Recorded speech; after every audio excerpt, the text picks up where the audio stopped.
Welcome to latest world news.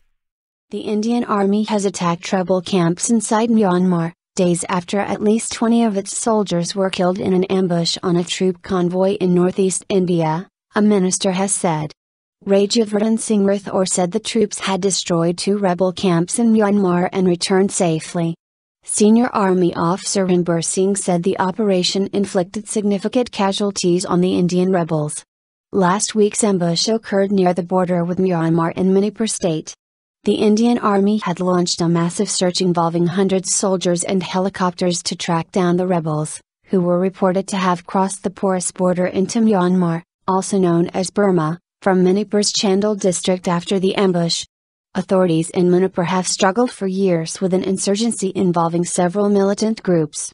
While the Indian Army said its soldiers had operated along the border with Myanmar, Mr. Rathore said the troops had crossed over to Myanmar territory during Tuesday morning's operation.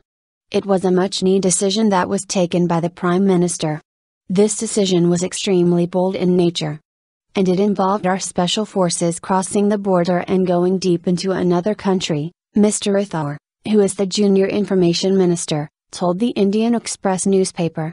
The Press Trust of India news agency quoted unnamed sources as saying that Indian troops had killed some 15 rebels in the cross-border attack. Major General Ranbir Singh of the Indian Army said in a statement that they were in communication with the Myanmar authorities on this matter. There is a history of close cooperation between our two militaries. We look forward to working with them to combat such terrorism, he said. The rebels had used rocket-propelled grenades and assault rifles to target the soldiers in Manipur last Thursday. Manipur has been relatively peaceful in recent years and the attack took authorities by surprise.